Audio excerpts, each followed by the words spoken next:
En septiembre de 2022 fallecía la reina Isabel II, una monarca que había estado en el trono británico durante muchísimos años, una figura pública muy reconocida y que además tenía muchas historias que contar. Le había tocado la Segunda Guerra Mundial, le había tocado muchos otros episodios dramáticos, la Guerra de las Malvinas, etc. Una persona que cargaba sobre sus espaldas el peso, no solamente de la corona que llevaba en la cabeza, sino de toda una familia real llena de escándalos, llena de problemas y de un montón de cosas. Durante su funeral, sin embargo, hay un detalle que vale la pena resaltar. En medio de una fastuosa ceremonia, en medio de todo tipo de celebraciones y personajes que estaban allí, apareció el féretro, cubierto con las banderas propias de la Casa Real, de la familia real británica, de la familia propia de la reina Isabel II, y justo allí, encima, detrás del cetro de la corona británica, se encontraba una corona. Es una corona muy peculiar. Es una corona que tiene una historia que se remonta alrededor de unos 900 años. Y no tanto la corona, sino una piedra particular que se encuentra allí. Si uno se enfoca un poco y observa con detalle, verá que al frente de la corona de la reina Isabel II, la misma que estaba sobre su féretro, se encuentra un gigantesco diamante. Es una piedra espectacular que actualmente tiene algo más de 100 quilates, es decir, muy grande, pero que tiene una historia todavía más grande. Es conocido como el Koh-i-Noor, nombre que significa montaña de luz, nombre que le fue dado por los persas en algún momento alrededor del año 1600-1700 de nuestra era. Pero es un diamante que además tiene una maldición. El Koh-i-Noor, como se le conoce a esta preciosa gema de la corona británica, es un diamante maldito. Y es no solamente un diamante maldito como tal, sino la piedra que se conoce más como una piedra maldita. Y es que su historia es una historia de muerte, de sangre, de violencia, de destrucción, y déjeme que lo lleve atrás en el tiempo.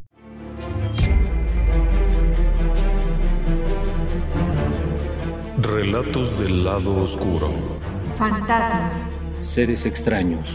Sucesos inexplicables. Perversidad humana.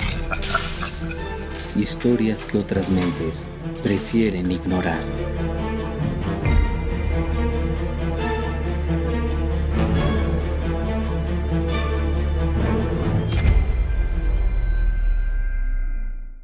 Vámonos a la India.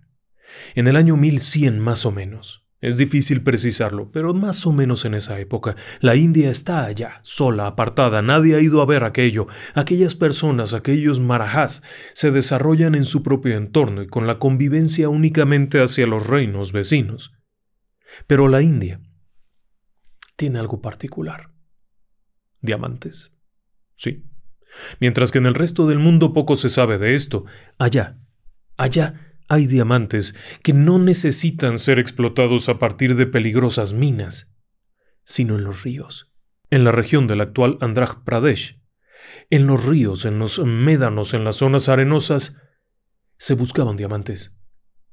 Aquellas antiguas personas de la India sabían dónde buscarlos y para ellos tenía un significado mucho más allá.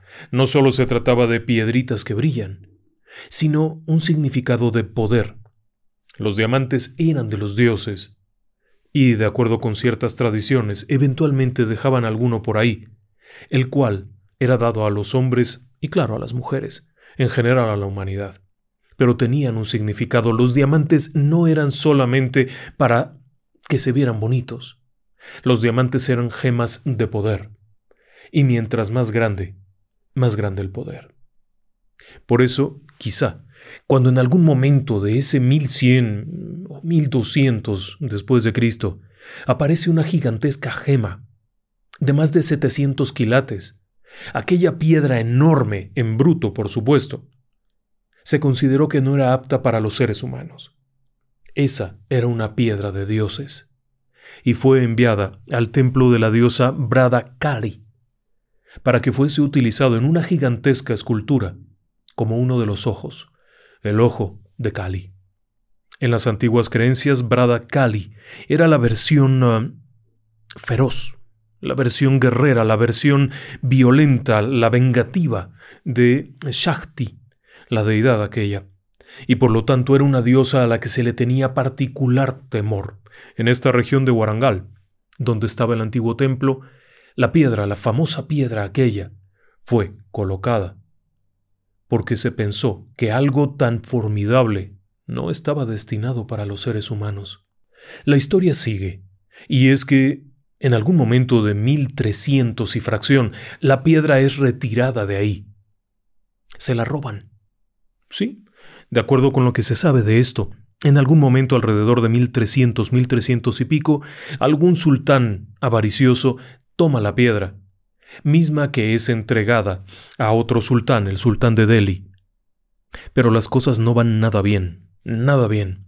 Cuando el sultán de Delhi recibe la famosa piedra, esta posteriormente es entregada a otro sultán, no porque fuese un gran regalo, sino porque prácticamente toda la familia de aquel sultán de Delhi murió, incluido él, por supuesto, y sus sucesores, y los sucesores de sus sucesores, en línea directa todos murieron. La piedra, que le había sido dada a Alauddin Khilji, fue devuelta al templo, en donde aquella figura de Brada Kali volvió a tener la piedra. Durante algún tiempo permaneció allí. Sin embargo, como una pequeña precaución, al pie de la gigantesca escultura se cuenta que fue inscrita una leyenda que decía: esta piedra solo puede ser usada por dioses o por mujeres, para posteriormente continuar diciendo: aquel que posea la gema sabrá gobernar al mundo, pero también sabrá de sus infortunios y tristezas, puesto que esta es una piedra de dioses. Claro está que aquellos que estuvieron allí no vivieron mucho tiempo, fue pasando el tiempo y las cosas cambiaron. Y un buen día, en algún momento de 1500, grupos de origen mongólico que venían del norte invadieron la India y tomaron el control del norte y buena parte de lo que hoy en día es Afganistán, Pakistán, la India y hasta bien entrado el territorio hindú, en donde dominaron por fuerza. Aquellas tribus formaron la dinastía mogul, que sería increíblemente poderosa, pero también, por cierto, bastante afecta a las joyas y, por supuesto, aquella pieza espectacular, el ojo de Kali. No podría ser de otra forma sino atractivo para ellos. La gigantesca pieza fue tomada y fue llevada para celebrar los triunfos de aquella dinastía mogul. El objetivo era colocarla en el famosísimo trono del Shah Jahan, el trono de los pavos reales, una pieza cuyo costo era equivalente al valor o al costo total del Taj Mahal, la famosa joya funeraria. De ese valor era el famoso trono, y como colofón de aquello, en la parte más alta se colocó el ojo de Kali, esta vez ya trabajado.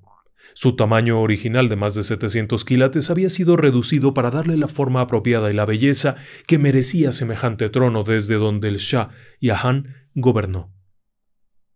Por poco tiempo. Por poco tiempo, porque entonces vino la invasión persa. Y, por supuesto, la invasión persa llevó a que el Shah, junto con toda su hueste, enfrentara un destino poco agradable.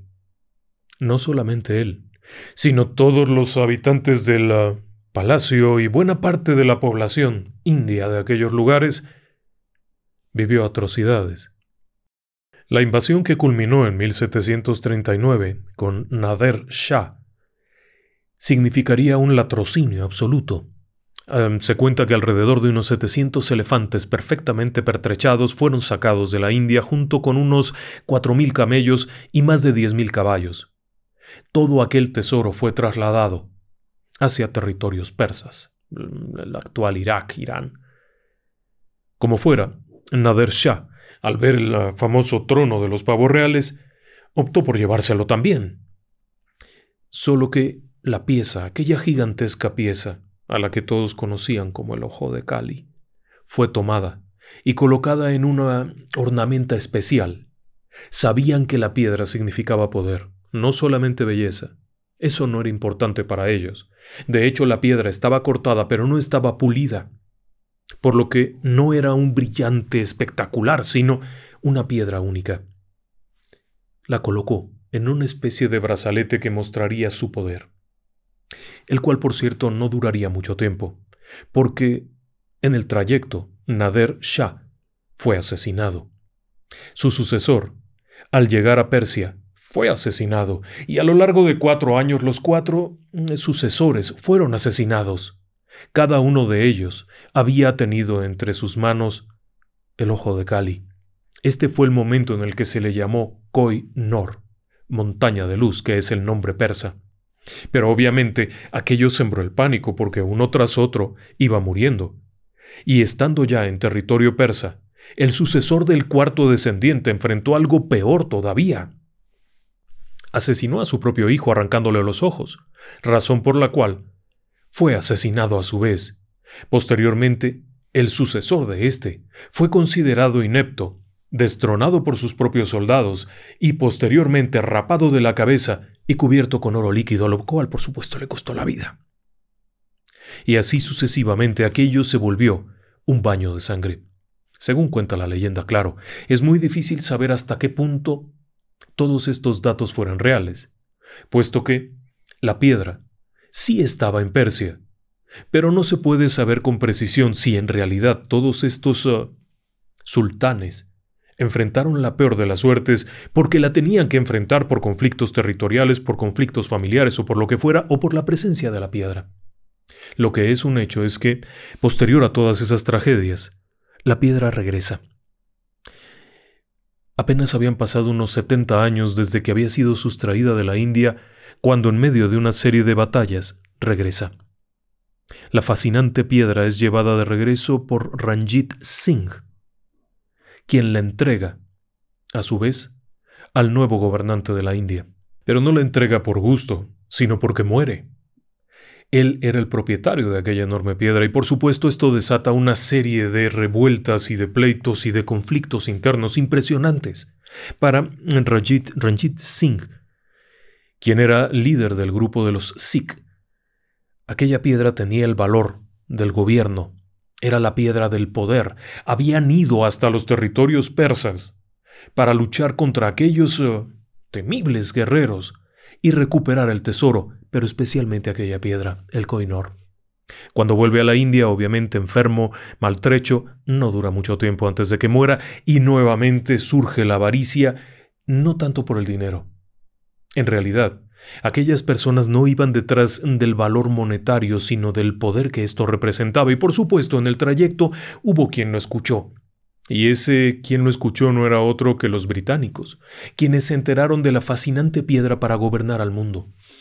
En una época en la que había muchas creencias y muchas supersticiones, aún en los más altos niveles del gobierno, aquel rumor acerca de la fascinante piedra, el Koh-i-Noor, la piedra que gobernaría el mundo, como en el libro del Señor de los Anillos, tal cual.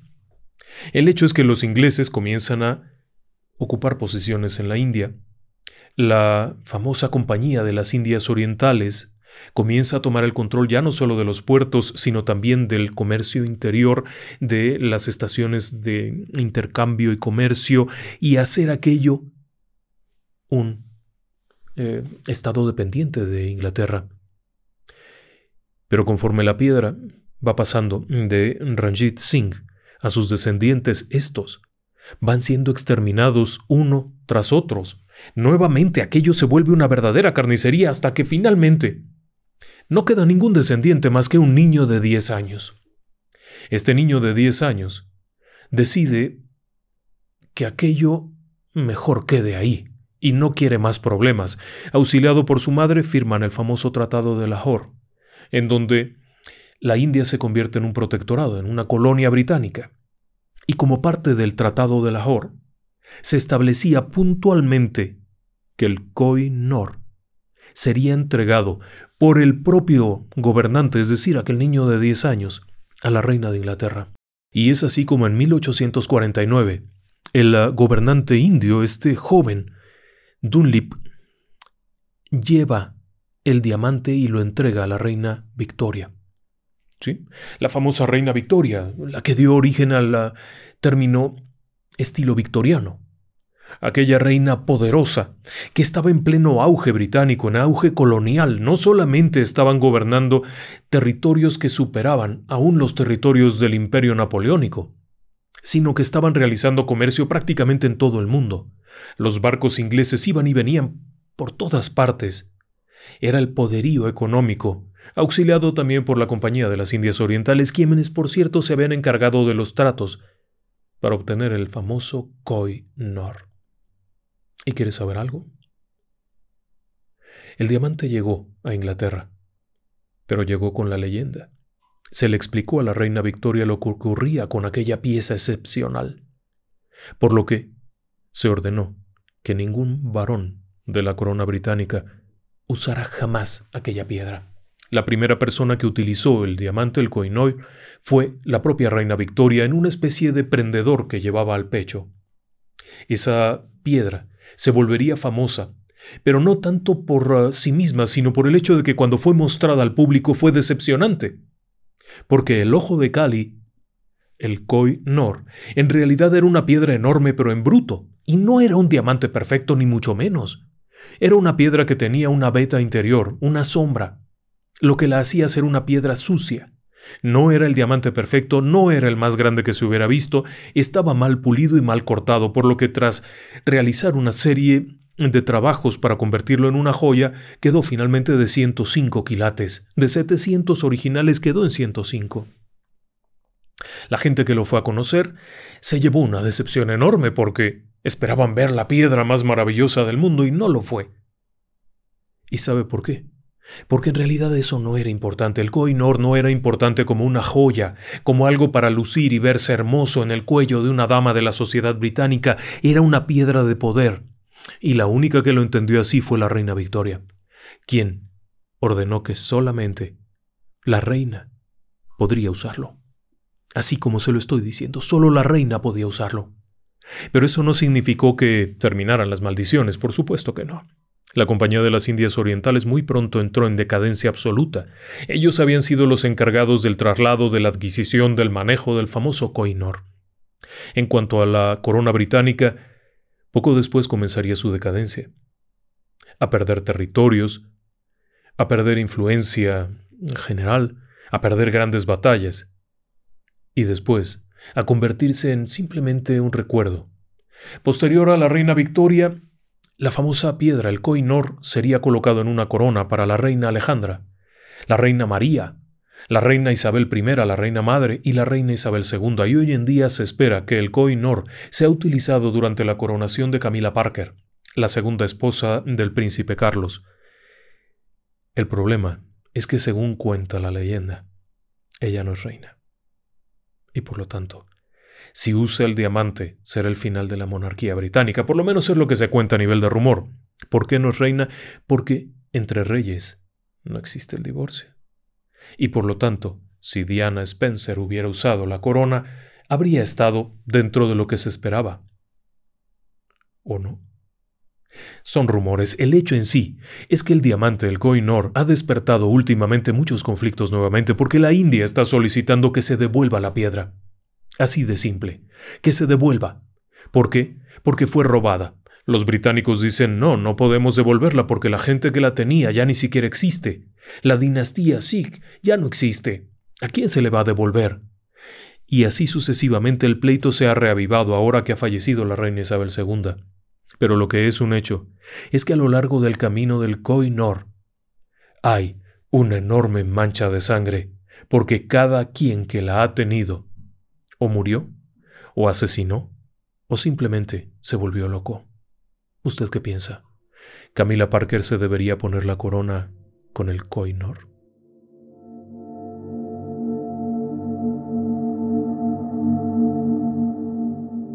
Ahora, después de hablar del famoso Koh-i-Noor, estamos obligados a hablar del diamante Hope. Es otra joya maldita e irónicamente también es una joya hindú. La primera vez que se sabe de esta piedra es en 1600 y fracción. Un gematólogo francés, Tavernier, es quien se encarga de llevarla desde la India a Europa. Este sujeto, según decía, la compró de quien la había extraído, pero extraoficialmente se sabía que el gigantesco diamante de más de 112 quilates y de un color único no había sido extraído sino robado. La piedra originalmente formaba parte del atuendo de la diosa Sita en un templo en la región de Golconda, el paraíso de los diamantes. La piedra había sido tan excepcionalmente bella cuando fue descubierta en los lechos del río, que fue destinada a la deidad. Era un diamante azul, una piedra muy rara. Diferentes compuestos químicos y oxidaciones le habían dado aquel tono espectacular, y aun cuando no estaba plenamente trabajada, la piedra era muy grande. Tavernier la llevó de regreso a Europa, en donde comenzó a ofrecerla en medio de las coronas, para ver si alguien la deseaba comprar. Era una piedra muy bella. El problema es que al pertenecer a la diosa Sita, significaba que indirectamente pertenecía al dios Rama, violento, muy violento. Aparentemente la piedra había estado ahí desde algún momento de 1400 y había sido robada poco antes de que se le vendiera a Tavernier. Cuando llega a Tavernier, la piedra no es tan atractiva. Es una piedra en bruto. Así es que requiere un trabajo especial y el único que se interesa realmente porque es una piedra muy rara es el rey de Francia, Luis XIV, quien compra la piedra junto con otro lote de joyas y de asombrosas piedras que lleva Tavernier.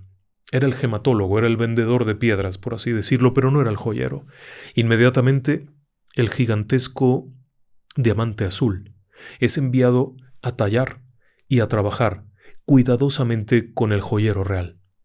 Mientras tanto, Tavernier, que ha reunido una suma importante de dinero a partir de aquella transacción, opta por comprar un título nobiliario, comprar algunas propiedades y darse a la buena vida, escribir un libro acerca de sus aventuras, de sus viajes, de todo aquello, sin darse cuenta que la vieja joya, aquella enorme piedra azul, estaba maldita.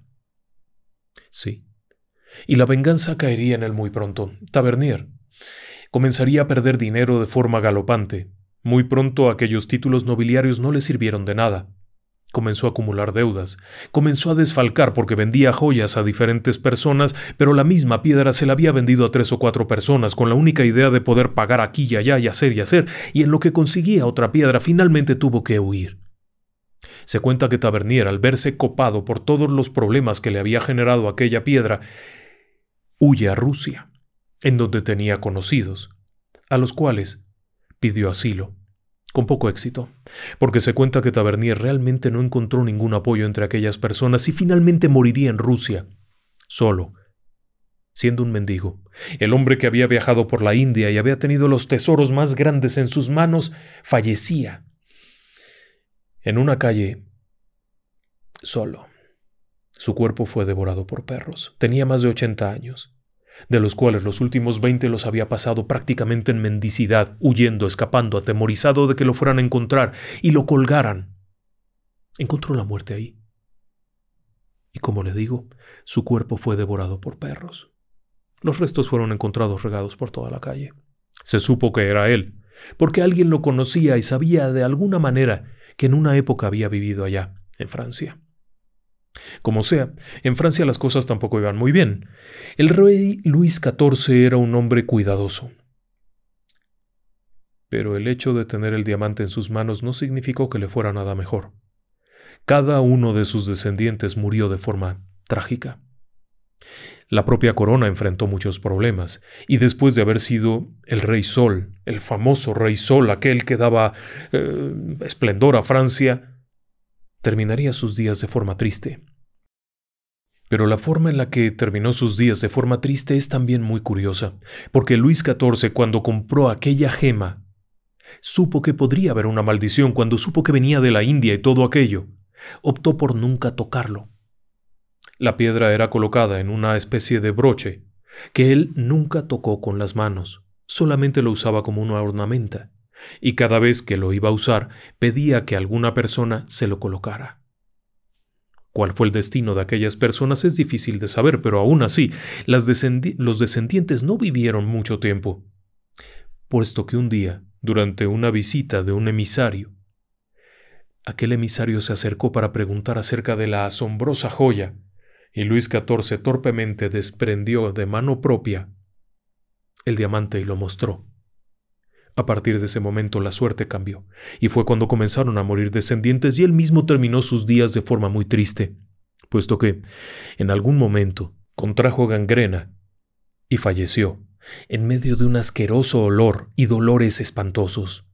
Pero no era el único, porque de hecho, varios miembros de su corte terminarían mal. Fouquet, que era su gran amigo, su hombre de confianza, el hombre que le negociaba cosas, terminaría en una prisión muriendo prácticamente de hambre, porque, en cierta ocasión, Fouquet se acercó al rey para pedir prestado el famoso diamante azul, al que llamaban el gran francés o el francés azul. El rey, que le tenía toda la confianza y todo el afecto, se lo presta para que se luzca en un baile. Días después es encontrado culpable de defraudar a la corona y enviado a prisión. Una de las amantes del rey logra convencerlo de que le preste la joya para asistir a un baile. Esta mujer, por cierto, la Madame de Montespan, luciría radiante en el famoso baile y despertaría la envidia de todo el mundo y, cómo no, poco después muere, después de haber usado el famoso diamante en un baile oficial. Claro, no es lo único, porque cuando Montespan fallece, Luis XIV fallece, media docena de familiares fallecen, el trono lo hereda Luis XV, quien por cierto era un hombre muy supersticioso y muy cuidadoso, y ordena que aquella piedra, junto con el engarzado y todo lo que tuviera, fuera encerrado en una caja y llevado fuera del palacio, escondido en un lugar seguro, donde nadie lo pudiera ver ni lo pudiera tocar. Luis XV llevó una vida muy normal, la vida de un rey cualquiera. Su reinado no terminó de forma bruta, terminó naturalmente. Sin embargo, su sucesor no viviría con tanta suerte. Luis XVI no resistió la tentación y ordenó que el gran francés, o el francés azul como le llamaban ellos, fuera llevado de nuevo a palacio, en donde mandó hacerle una serie de trabajos para que luciera espectacular en el cuello de María Antonieta. Por supuesto, ambos murieron decapitados y su descendencia se perdió. La joya, aquel diamante que había sido trabajado y reducido a 64 quilates, fue enviado a un lugar seguro. Los revolucionarios, tras confiscar el lote de joyas con el que pretendía huir el rey, lo guardaron en un lugar que obviamente no estaba muy bien protegido, porque se robaron la mayoría de las joyas, y el gran francés fue a parar a Londres. ¿Sí? Un tal Guillot llegaría a Londres llevando la piedra, que fue identificada obviamente como la piedra de la corona francesa, y la gigantesca piedra fue confiscada, y Guillot, quien por cierto lo llevaba pegado al cuerpo, fue ejecutado, junto con muchos otros revolucionarios que encontraron la muerte y cuyos nombres ni siquiera se conocen. Lo que es un hecho es que la piedra le había costado la vida al tipo que la compró allá en la India, le había costado la pierna y una gangrena que le costó la vida al rey de Francia, a su amante, a su gente de confianza y a varios descendientes, entre los cuales por supuesto estaba Luis XVI, quien terminaría perdiendo la cabeza, y su hermosa esposa, María Antonieta, quien lucía sensacional con aquella gigantesca gema azul al cuello, también perdió el cuello. Ahora en Londres la piedra no regresó a Francia. La persona que recogió la piedra de Guillot lograría venderla en Rusia. Sí, irónicamente, el mismo lugar a donde fue a parar Tavernier y encontró la muerte, la gigantesca gema, ahora engarzada en una especie de collar, fue enviada a Catalina la Grande en Rusia, a través, por supuesto, de una especie de mercado ilegal. La reina se sintió fascinada por la belleza de la piedra. Para este punto la piedra había sido pulida y trabajada. Era de un color excepcional. Hay quienes aseguran que era de un color violeta, pero eso dependía del tono de la luz que le llegara y la forma en que se le mirara. Pero sobre todo, del tono de la piel de la persona que la usara. Era una cosa espectacular. El gigantesco diamante, el francés azul, fue enviado a Rusia. Baste decir que las cosas no fueron nada bien por allá tampoco. Catalina la Grande murió de un ataque cardíaco el día que estrenó el famoso diamante. Es parte de la leyenda. En realidad no se sabe si fue el mismo día o si fue después o cuándo, pero el hecho es que murió muy pronto y la propia corona de los Ares terminaría de mala manera. El diamante sería enviado a Holanda para que fuera trabajado. Un tal Wilhelm Fais dividió el diamante azul en 2 piezas, con el objetivo primero de romper la tradición de que se supiera que ese era el gran francés, y al mismo tiempo poder hacer joyas que se pudieran usar. El tiempo de los grandes diamantes estaba pasando, pero no su maldición. Wilhelm Fals logró vender una de las piedras a Carlos Federico Guillermo, duque de Brunswick, y la otra la tenía en su propia casa. Quizá por ello fue que su propio hijo lo asesinó para robarla. Sí, el hijo de Wilhelm Fals lo mató para robar la piedra que tenía en casa, y posteriormente, desquiciado, se suicidó. Así que la maldición continuaba, y en cuanto al duque de Brunswick, tampoco le fue muy bien, porque aquel duque decidió vender la piedra lo más rápido que pudiera, al enterarse de todos los problemas que acarreaba, no sin antes pagar también su propio precio. Finalmente la piedra, que había sido sustraída del taller en Holanda de Wilhelm por su propio hijo, sería vendida a su vez, y esta segunda piedra caería en las manos de David Eliasson. En este punto, sin embargo, las cosas no iban muy bien tampoco. El propio duque de Brunswick terminaría sus días arruinado completamente pidiendo limosna. En cuanto a David Eliasson, opinaría que era buen momento para vender aquello. La piedra fue vendida a la corona británica, el rey Jorge IV, quien lo colocó aquello inmediatamente en su corona, sintiéndose muy orgulloso y sin haber sabido de la maldición, porque nadie le informó de eso. Cabe mencionar que Jorge IV terminó poco tiempo después loco completamente.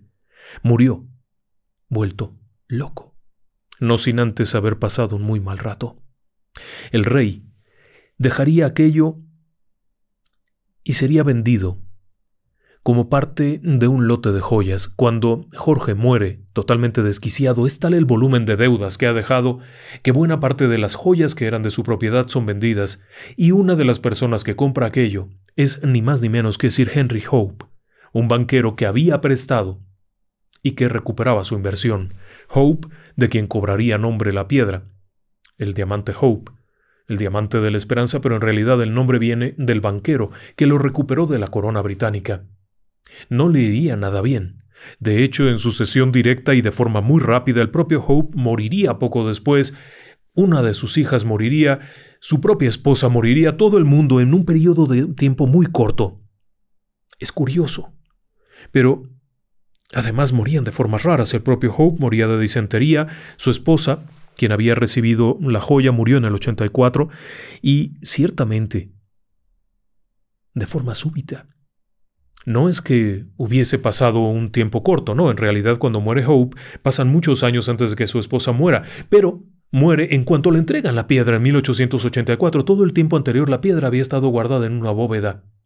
Pero cuando ocurre esto, inmediatamente la herencia pasa a su hija Henrietta. Henrietta se había casado con el duque de Clinton, Henry Clinton, y a su vez tenían un hijo. Ambos mueren súbitamente. El hijo, quien se hace llamar Henry Clinton Hope, terminó vendiendo la piedra. Pero no por ello la maldición se detuvo, porque él mismo murió, de forma extraña. Y así sucesivamente los dueños vuelven a padecer una verdadera calamidad. Conforme vamos avanzando nos damos cuenta que el siguiente dueño de la piedra, un hombre de la nobleza rusa en 1901 de apellido Kanitovsky, regala la joya a su amante, como una especie de cosa maravillosa. La amante era una mujer francesa de nombre Laurence Ladue, una vedette, quien poco después de eso fallece. Y fallece cuando se pelea con el noble ruso, y éste la mata. Y después, cuando él vuelve a Rusia, huyendo de lo que hizo en Francia, los revolucionarios lo matan. Así es que el diamante seguía cobrando venganza, pero nuevamente vuelve a pasar de mano. Y ahora el diamante es adquirido por un magnate griego, quien decide regalarlo a su esposa como un obsequio de aniversario, y el día en que se lo entrega, él, su esposa y su hijo primogénito mueren cuando el automóvil que manejaban cae a un barranco y ambos, con el niño, fallecen. La piedra, por supuesto, seguía cobrando muertes. Pero las cosas no terminan ahí, porque la joya, de alguna manera, que no queda muy clara cómo fue que pasó de las manos del griego, llega a territorio turco, en donde ni más ni menos que Abdul Hamid II lo compra para obsequiárselo a su esposa, Subaya Hamid, una mujer de extraordinaria belleza, y quien lo coloca inmediatamente para lucirlo. Pocos días después, este hombre, Abdul Hamid, tiene una pelea a muerte con ella y la estrangula, quitándole la vida. El diamante cayó del cuello de Subaya al piso, tras la muerte. El propio Abdul Hamid II sería derrocado y enviado a prisión, donde terminaría sus días, poco tiempo después de haber adquirido la piedra. Ahora, nuevamente, y después de todas estas calamidades y en medio de las revueltas que generó el que Abdul Hamid fuera derrocado, la piedra se pierde. Y se pierde durante algún tiempo, hasta que finalmente es nuevamente sacada a la luz y vendida. Vendida a un banquero. Aparece en Francia, quien asegura haberla comprado. En realidad no se sabe si la compró, si la encontró o cómo es que llegó, pero el diamante, al que llamaban diamante Hope, vuelve a estar en Francia y es comercializado esta vez, ni más ni menos que a los Estados Unidos, a los dueños del Washington Post.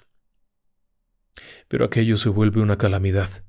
El vendedor en este caso es el famoso joyero Cartier, quien se encarga de darle una forma definida, pulirlo y embellecerlo. La compradora es Ned McLean, quien adquiere la piedra, aun cuando se negó originalmente. No era su favorita. El famoso diamante Hope no era algo que le interesara, ni a ella ni a su esposo. Sin embargo, tras mucha insistencia y varias visitas de Cartier, finalmente compra la piedra. El problema es que, con ello, llega también la muerte. Estamos hablando de 1911-1912. El matrimonio, por supuesto, cuando finalmente deciden comprar la pieza engarzada de una forma diferente en un arreglo con varias joyas bellísimas, experimenta algo terrible, porque uno de los hijos de la familia, con 8 años, es atropellado y muere. La hija mayor, Elizabeth, muere tras una sobredosis de somníferos, apenas con 20 o 25 años. En cuanto al esposo, también fallece de forma trágica. El diamante, propiedad de Ned McLean, quien fuera heredera del Washington Post, termina en una bóveda guardado. Por supuesto, pasa ahí 20 años. A los 20 años, la joya es traída de nuevo por la nieta de McLean, quien casualmente, apenas recuperarlo, fallece estando en Texas. La piedra como tal había generado una desgracia también hacia el ámbito financiero, porque la propia familia de McLean terminaría vendiendo el Washington Post. Después de haber sido una encumbrada familia, estaba rodeada de deudas, de decesos trágicos, y la propia Ned McLean terminaría loca. Bueno, es lo que se cuenta, que terminaría internada en un hospital psiquiátrico. La piedra finalmente llegaría a manos de Harry Winston, un gematólogo experto en piedras finas y un hombre muy acaudalado, quien lo exhibiría en diferentes exposiciones. Ya que se conocía la maldición del diamante, la gente llegaba a verlo. Cabe señalar que el propio Harry Winston jamás tocó el diamante. Sabía de la maldición y nunca lo tocó. Siempre lo trabajaron a distancia. Y cuando finalmente había exhibido el diamante en muchas partes, en ferias, para recaudar fondos a fines benéficos, ordenó que fuera limpiado cuidadosamente y lo regaló. Lo regaló al Museo Nacional de Historia Natural, en donde actualmente se encuentra y es visitado anualmente por cientos de personas, quienes lo observan a través de un capelo. La leyenda cuenta que este diamante representaba no solamente la maldición de una deidad hindú, sino que más bien lo que representaba era la ira de quienes atendían el templo y quienes conjuraron una maldición para que cualquiera que lo tocara encontrara la tristeza y la muerte. El diamante Hope ha sido considerado como la piedra más embrujada de la historia, porque a lo largo de los años, sucesivamente al menos 24 de sus dueños encontraron la muerte. ¿Leyenda? Claro que también hay mucho de leyenda. El propio Cartier, cuando promocionó la joya, le añadía algunas cositas por ahí a la historia, de tal forma que fuera mucho más atractiva. Y sí había una serie de tragedias alrededor enormes, y no parecían ser simples obras de la casualidad. O quizá, si analizamos un poco la situación histórica, podría pensarse en eso. Pero no deja de ser peculiar. ¿Y por qué no deja de ser peculiar? Porque, por ejemplo, en la corona británica hay joyas similares a esta. El diamante Hope no es el más grande, no es el más brillante de todos, y ciertamente la monarquía británica ha tenido joyas mucho más espectaculares que no han atraído tantos problemas. Los propios zares en la Rusia de los años finales del siglo XIX tenían otras piedras mucho más grandes. Pero no les fue tan mal con ninguna de ellas. Ninguno de esos diamantes provocó tantos problemas. Algunas de estas joyas habían estado cerca de 500 años en la corona. Y no había pasado nada. Pero cuando llegó el Hope, la esperanza salió por la puerta.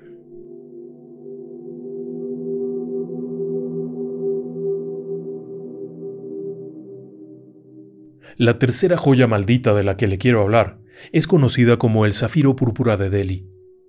Es una piedra que se dice tiene una maldición terrible. Pero hay que aclarar 2 o 3 cosas. Primero, no es un zafiro, es una amatista. Es una joya de menor valor, pero eso no le quita la belleza. La piedra llegó a Inglaterra en algún momento cerca de 1857, procedente de la India. Había sido robada de un templo.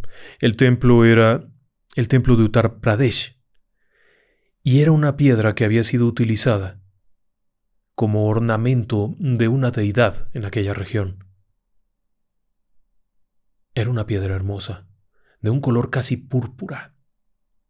Quien la robó era un caballero británico, un coronel del ejército bengalí, un tal Ferris.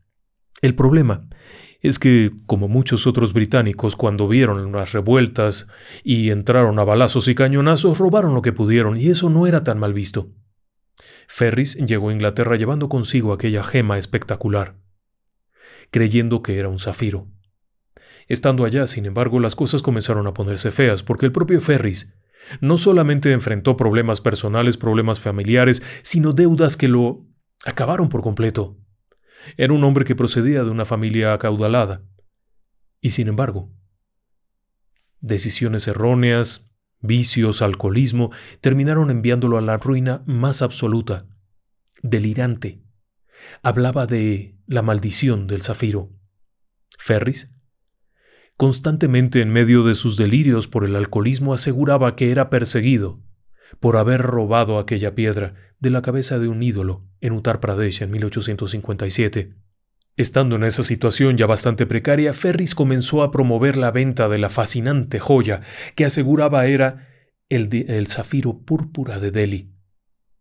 Un conocido suyo pidió oportunidad de llevar la gema a su casa, mostrarla a su familia para ver si estaban interesados en comprarla. Nunca volvió. Y no es que haya huido con la gema, sino que al llegar a casa aquel sujeto, amigo de Ferris, se quitó la vida. La gema fue devuelta a Ferris, quien, desesperado, volvió a intentar venderla. Se corría el rumor de que la joya estaba embrujada, y esto llevó a que pocos quisieran realmente comprarla.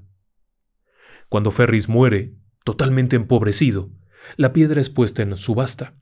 Como parte de sus propiedades y para pagar todas las deudas, la joya es vendida públicamente y el único interesado es ni más ni menos que Edward Heron Allen, un abogado, un destacado hombre británico quien, además de ser abogado, era también amante de la música, era compositor, era muchas cosas, entre otras. Era un hombre que gustaba de la ciencia y era un gematólogo. Al analizar la piedra descubrió que en realidad era una amatista, cuyo valor era muy inferior a lo que se creía. Pero aún así, era una piedra de gran belleza, por lo que optó por comprarla. Pero eso era una muy mala decisión, Y era una muy mala decisión, porque pocos días después, cuando llegó a casa con ella, comenzaron problemas muy raros. Al principio pensó que era simplemente una ilusión óptica, pero desde su escritorio en la biblioteca podía observar que había alguien. En un rincón había una persona. Poco a poco aquella imagen se volvió mucho más nítida, y para su asombro lo que había ahí era un yogi. Sí, uno de estos hombres de la India, un hombre de religión de la India, quien aparecía en la esquina de su biblioteca en Londres. Repentinamente y como si estuviera rascando en el suelo, aparecía ahí esta figura de un hombre de piel oscura, únicamente vestido con una especie de calzón, como de manta, con una mirada extraña, buscando algo. La joya estaba ahí, escondida en su caja fuerte. Pocos días después de eso, otro conocido que vino a verlo también fue testigo, y su propia esposa, horrorizada, fue testiga de que ahí había una figura fantasmal. Pero eso era apenas el comienzo, porque a partir de ahí las cosas fueron de mal en peor. Y mire que este hombre era un hombre muy racional. Edward Heron Allen era un hombre absolutamente racional, cuidadoso de su dinero, con una capacidad económica enorme. Pero las cosas se ponían muy locas, porque además Edward Allen Heron, al ver que ocurrían todas estas cosas, ordenó colocarle una especie de engarce a aquella pieza. El arreglo de joyería que tenía incluía varios símbolos ocultistas de protección, y fue colocada también con unas figuras a los lados para que sirviera de protección, una especie de serpiente de 2 cabezas, un símbolo antiguo de protección y varias cosas más. Pero esto no evitó que los problemas siguieran ocurriendo. Por ejemplo, en cierta ocasión, y sabiendo de la historia de la maldición de esto, un amigo que practicaba el ocultismo, alguien de aquella época victoriana que gustaba de los fenómenos y de todo esto, le pidió la piedra prestada para hacer algo, investigar acerca de esto y quizá contactar con aquel espíritu que rodeaba la joya. No, muy mala idea, muy mala idea. Aquel sujeto se quitó la vida al día siguiente. La piedra volvió a la mano de Edward Heron, que nuevamente siguió con algunos problemas. Y los problemas incluían muchos fenómenos dentro de casa. El nerviosismo fue creciendo, hasta el punto en el que un buen día, Edward Heron Allen optó por deshacerse de la piedra. Sabedor de que esto tenía una maldición o de que estaba asociado con fenómenos extraños, optó por arrojarlo a un río, el famoso Regent's Canal. Pero para la mala suerte de Edward Heron Allen, la piedra volvió. Días después de que la arrojó al canal, se hizo la limpieza del mismo. Un hombre que trabajó ahí encontró la piedra, suponiendo que era de gran valor, la llevó a vender con un joyero, quien inmediatamente reconoció la piedra y el engarce, porque él lo había hecho para Edward Heron Allen. Pensando que le hacía un favor, devolvió la gema. Así que ni siquiera pudo deshacerse de ella. Pero eso no era todo. Le informaron que si volvía a intentarlo, una maldición mayor caería sobre de él, porque no se debería de hacer esto. Nadie debe arrojar una joya.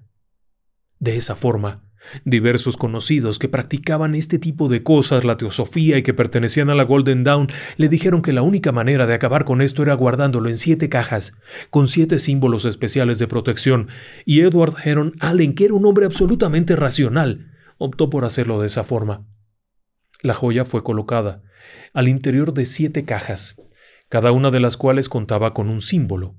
Cada uno de estos símbolos era un símbolo de sellado, y a su vez la pieza con estas cajas fue enviada al banco, en una bóveda, en donde por instrucciones precisas se indicaba que no debería entregarse a nadie sino hasta 33 años después de su propia muerte. Pensando que con ello la maldición habría por lo menos cedido en parte.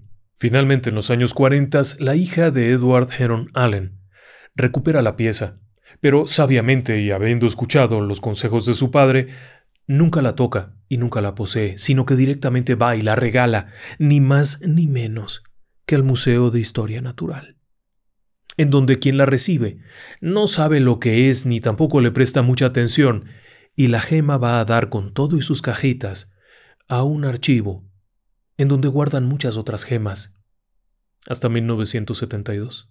En 1972, la piedra es encontrada. Y sabe algo curioso. Es puesta en exhibición. dentro del museo. No genera problemas.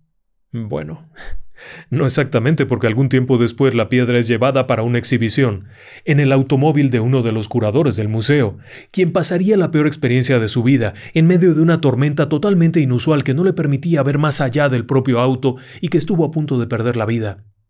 Regresaron y la volvieron a colocar en la exhibición.